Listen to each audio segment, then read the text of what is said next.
everyone, and welcome back to the channel. This story came up on my newsfeed this afternoon in the middle of me doing a big recording binge, and thought it's a pretty big story that could be important. So in the interest of time, we're doing it run and gun style, but without the running.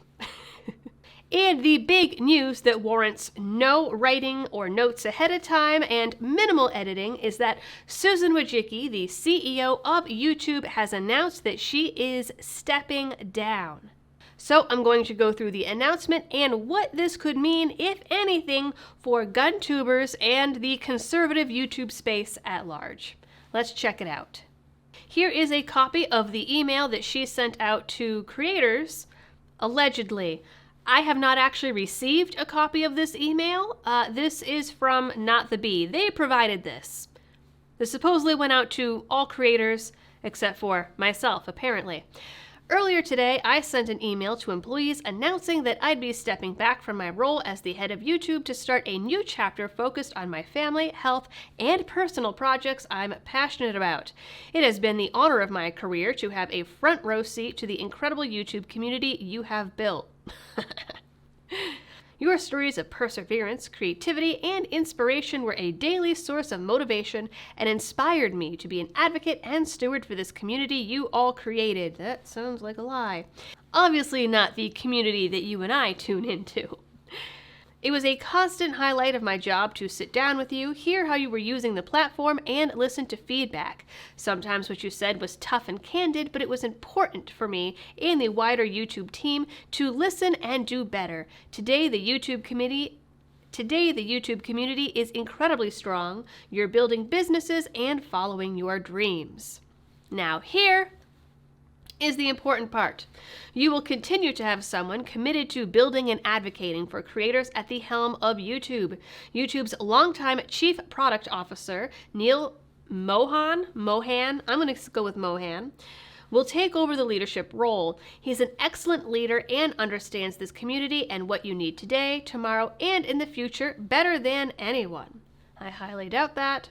I plan to stay around for a period of time to help Neil with the transition and will serve as an advisor to Google and Alphabet.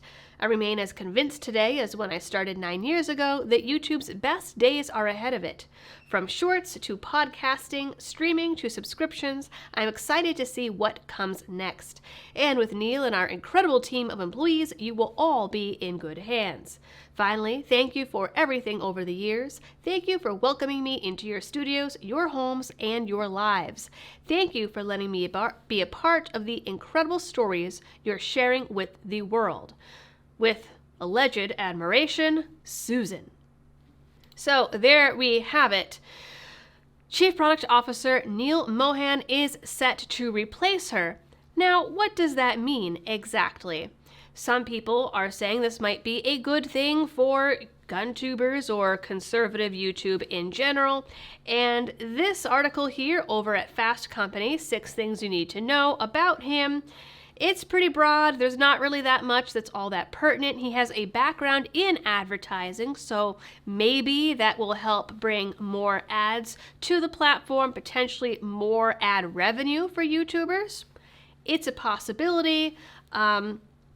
Also talks about how he's been battling with TikTok and was behind YouTube Shorts creation and monetizing Shorts.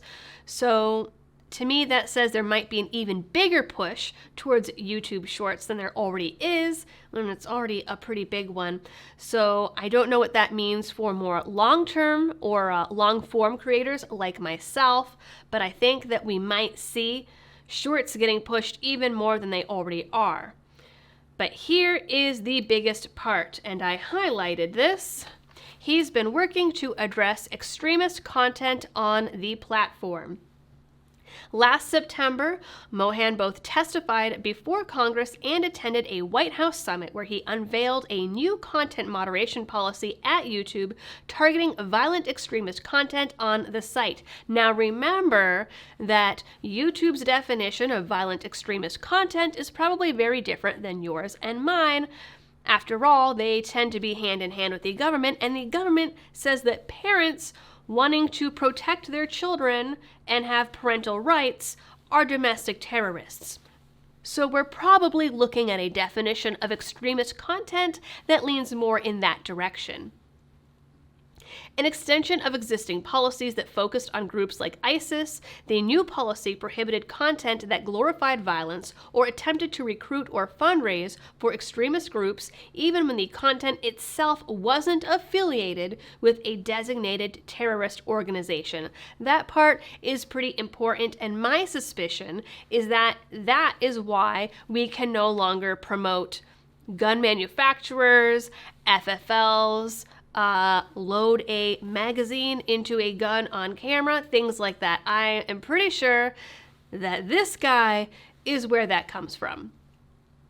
YouTube, at the same time, began a media literacy campaign to help viewers, especially younger ones, identify manipulation tactics used to spread misinformation. So he is a big disinformation guy. So what is this policy that he worked on? He posted it to Twitter, so we are going to look through that policy and what he posted to Twitter real quick.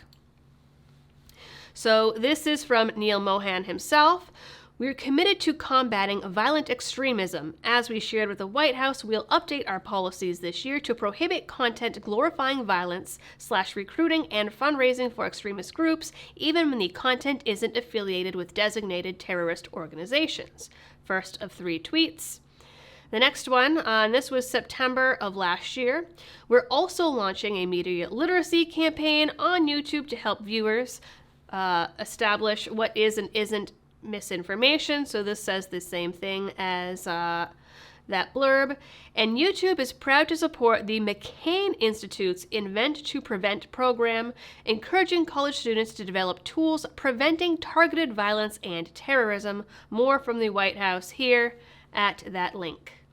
So really that does not give us any more information, but if it's tied up with the White House, that's pretty much all you need to know, as we already know that the White House has been working in concert with Twitter and Facebook and YouTube to restrict, demonetize, take down, deplatform, whatever words of harassment you want to use, anything that they think goes against the White House party line, which quite frankly is probably you and probably me.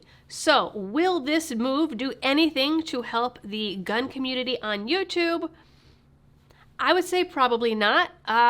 It's entirely possible that things will even get worse than they already are, which is already pretty bad, as many people know. There are big gun tubers that have gotten hit with community guideline strikes and restrictions and all of these things for things as simple as loading a magazine into a firearm, showing police body cam footage, or swearing is one now. So we are already seeing a crackdown, a bigger crackdown, I should say, on these policies.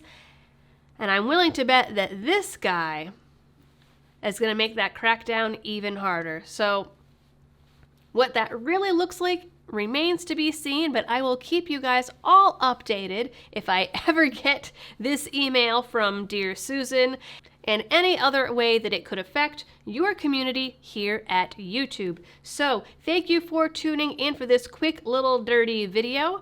As always, do all the algorithm things. Check out the newest video, which I posted earlier today, as well as all the videos that will be coming up, because I said I am in a filming binge today. I am ninjaing through all of this. So, yes, do all the algorithm things. And as always, thanks for tuning in, and I will see you on the next one.